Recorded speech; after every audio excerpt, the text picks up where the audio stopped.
Hello and welcome all. Today, we're diving into something everyone, I think, thinks about, wants, needs. Confidence. Oh, yeah. What is it? Why do we need it? And how can we build it? It's a great topic, and you've come to the right place. We're looking at some really, really interesting writing about confidence that's just full of useful tips. I think this will be a good one. Perfect. So whether you're getting ready for a presentation, right, thinking about a career change, or just want to feel more sure of yourself, this one's for you. Let's start with the basics. Yeah. What exactly is confidence? Yeah, so confidence is, I think, at its core, it's about believing in yourself and your ability to handle things that life throws your way.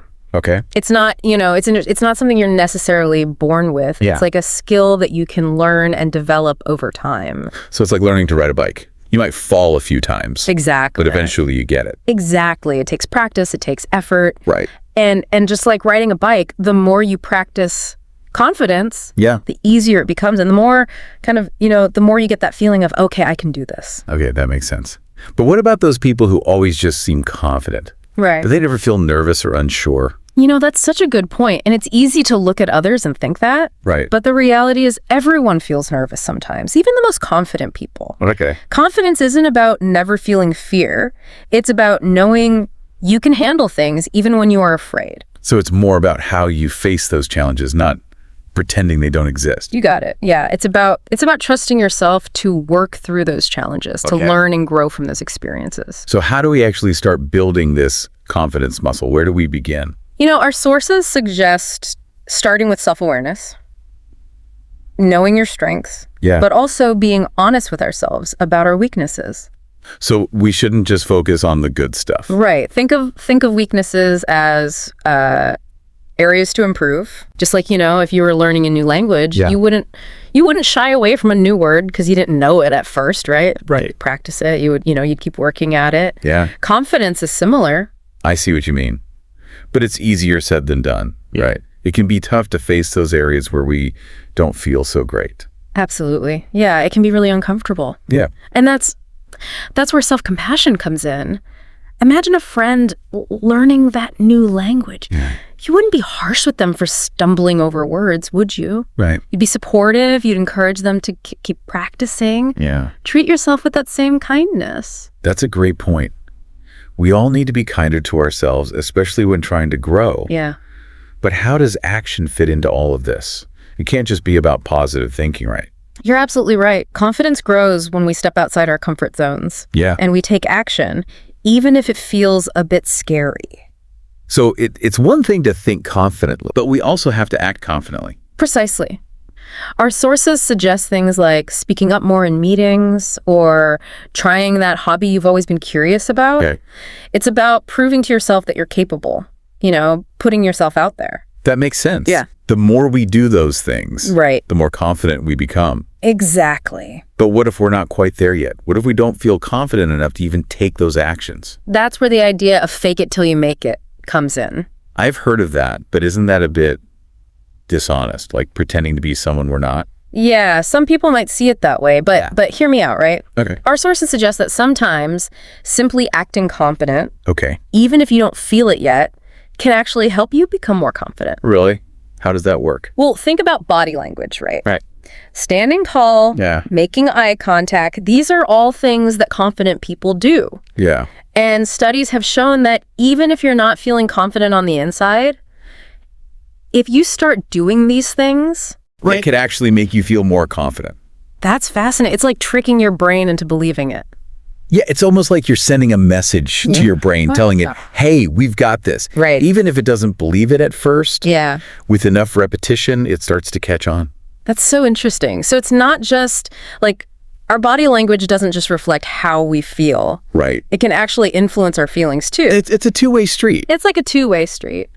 I like that, yeah. Okay. And speaking of things that can influence our feelings, let's talk about our inner voice. Okay. That constant chatter that we all have going on in our heads. Oh, you mean that voice that loves to remind me of every mistake I've ever made? Yeah, exactly. Yeah, I know that one well. It can be a tough critic, can it? Yes, it can. But the good news is we can train that voice to be more supportive. No. And that's where positive self-talk comes in. Positive self-talk. So instead of focusing on what we did wrong, we focus on what we're doing right. Exactly. It's about noticing our accomplishments, even the small ones, and giving ourselves credit for them. Right. It's like giving ourselves a pep talk throughout the day. I love that. Instead of being our own worst critics, right, we should be our own biggest cheerleaders. Love it. So we've covered self-awareness, self-compassion, taking action, right, faking it till we make it, and positive self-talk. Yes. Is there anything else we can do to boost our confidence? Our sources also highlight the importance of surrounding ourselves with the right people. Oh, you mean having a supportive network of people? Exactly. People who make us feel good. Think about it. Spending time with people who are positive, encouraging. Right. It lifts our spirits. It helps us believe in ourselves, right? Oh, yeah. On the other hand, being around people who are negative, who are constantly putting us down, it can just drain our energy and make us doubt ourselves. It's like that saying, you are the average of the 5 people you spend the most time with. Precisely. So choose your circle wisely, right? Right. Surround yourself with people who inspire you, who believe in you, who challenge you to be your best. Yes. And don't be afraid to set boundaries with those who bring you down. It's about creating that positive and supportive environment for ourselves. Yes. Both internally and externally, right? Exactly. Now, I'm curious. Yeah. How do you think all of this confidence, self-belief, positive self-talk, how do you think it plays out in different areas of our lives? Okay. Like in our relationships, for example. Well, I imagine that, when we feel confident in ourselves, we're probably more likely to be ourselves in our relationships. Right? We don't need to pretend to be someone we're not to feel accepted. That's such a good point. Right. Our sources talk about how confidence allows us to communicate our needs more clearly in our relationships, to set healthy boundaries. Yeah. We're not afraid to sort of speak our truth and let others know what we're thinking and feeling. Right. It's about showing up authentically and allowing others to do the same, right? Exactly. And what about goals? How does confidence play a role in us achieving our dreams? Yeah, when we believe in ourselves and our abilities, we're more likely to set bigger, bolder goals. Right. We're not afraid to dream big and go after what we want. Right. And even when we encounter setbacks, which we inevitably will, confidence gives us that resilience to pick ourselves up and keep going. It's that inner drive that keeps us motivated, right? Exactly. Even when things get tough. Yeah. It's like that saying, whether you think you can or think you can't, you're right. Right. I love that quote. Our mindset plays such a huge role in what we accomplish. It really does. Now let's shift gears a little bit and talk about the workplace. Okay. What role do you think confidence plays in our careers? I can only imagine it's crucial, for success in really any career. Yeah. Right.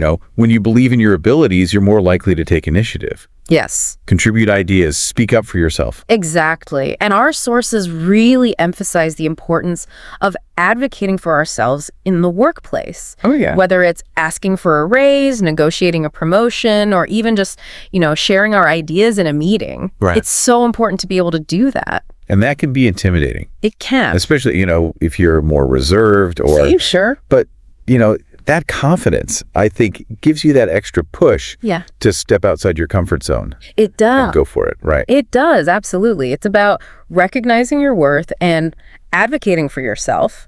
But, confidence in the workplace isn't about being arrogant or like a know-it-all. Right. Right? It's about being self-assured while also being open to feedback, to collaboration. Yeah, finding that balance is key. Absolutely.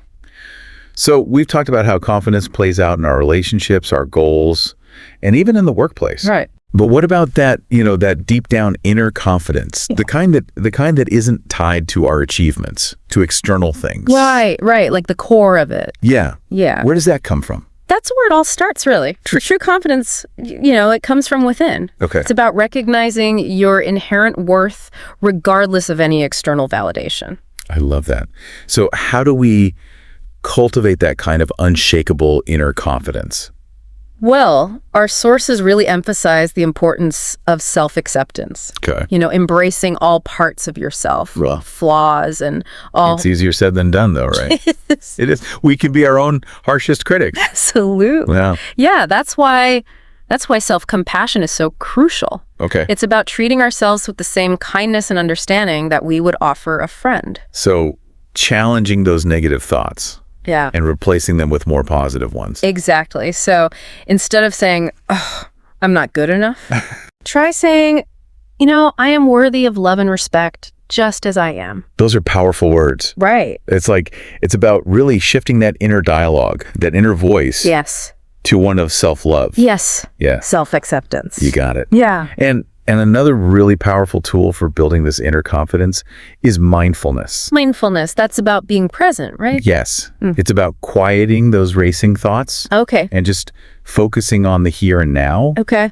Practices like meditation or even just taking some deep breaths can be incredibly helpful for this.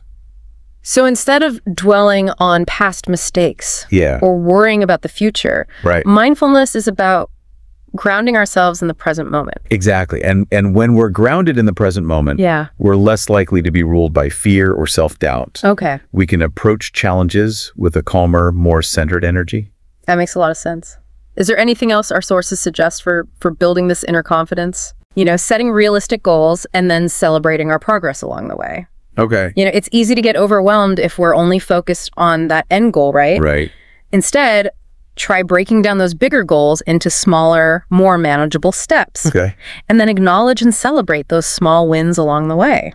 So we're not just looking at the finish line way, way off in the distance. Right. We're putting up markers along the way. Yes, exactly. And each step you take, no matter how small, it builds momentum. Right. And it reinforces that self-belief. This has been such an insightful conversation. It has. As we kind of wrap up our deep dive into confidence, what are some key takeaways you hope our listeners will remember from this? I think the biggest takeaway is that confidence is a journey. Okay. It's not a destination, Yeah. It's something that we cultivate and nurture over time. Right. And it's about embracing our strengths, acknowledging our weaknesses as areas for growth, and just treating ourselves with kindness and compassion every step of the way. Beautifully said. And remember, you are capable of amazing things. Believe in yourself, take action, and never stop learning and growing. Yes. Thanks for joining us on this deep dive into confidence. It was my pleasure. Until next time. See you next time.